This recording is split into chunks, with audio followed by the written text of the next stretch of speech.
તો ભાઈ આજે 11 વાગે તો લાઇટ જતી રહી છે, તો તમને ગરમીથી અમે નીતરીએ છીએ બધા. મમ્મી બહાર બેઠા છે, ચલો બતાવું. અને હું જાઉં બહાર, કેમ કે હવે આપણે રસોઈનો ટાઈમ થઈ ગયો છે. મગ ભાત મૂકીને આવી છું અને મમ્મી જો અહીંયા પવન ખાવા બહાર બેસી ગયા છે. શું કરો છો? લાઈટ નથી એટલે આ ધંધો કરવાનો છે. બહાર જ બેહવાનું છે. એમ કે 3 વાગ્યા સુધી લાઇટ નથી આવવાની. બહુ તકલીફ વાળું કામકાજ છે. વાળું થોડુંક પડે છે અને આજ તો વાતાવરણ જેવું છે ને, તો આમે બારે પછી વાદળાવાળું ને વરસાદવાળું વાતાવરણ છે. તો આજે બારે અંધારું અંધારું લાગે છે અને લાઇટ ગઈ છે ને, તો અત્યારે અહીંયા અંધારું અંધારું લાગે છે.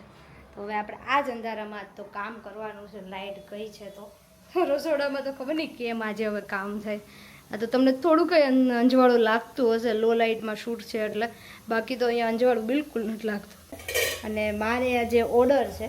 જ્યારે પણ મારે ક્યાંક બહાર જવાનું હોય ને, ત્યારે અગાઉ ઓર્ડર આવતા હોય છે, બરાબર, આગલા દિવસે. તો મારે કાલે બહાર જવાનું છે, એટલે કાલે મારે એકને નહીં બધાને જવાનું છે, બરાબર. 5 ને અમે જવાના છીએ. તો મારે આજે જ પાઇનેપલ ફ્લેવરનો કેકનો ઓર્ડર આવ્યો હતો. તો આપણી કેક જો ભાઈ બની ગઈ છે, બરાબર. મસ્ત મસ્ત મસ્ત 25 પણ ગરમ બહુ છે. એટલે રસોઈમાં જો આજે મગ અને ભાત ચડે છે, ઓલમોસ્ટ થવા આવ્યા હશે. અને આપણી કેક પણ મસ્ત મજાની બની ગઈ છે. લાઇટ ગઈ છે એટલે આજે ઓસરીમાં જમવાનું છે બધાને. બેસી જાવી, બરાબર. જગ્યા ગોતી ગોતીને બધા સરખી બેસી જાવ.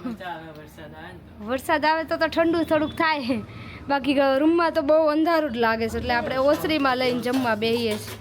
ચાલો બધા જમવામાં આજે છે મગ ભાત. કદાચ વરસાદ આવે તો પાછું કહેજો.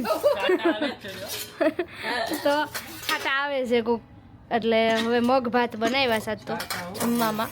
એટલે રોટલી ઓછી બનાવવી પડે. મગ ભાત હોય ને એટલે. તો રોટલી મગ ભાત, ચાલો બધા જમવા.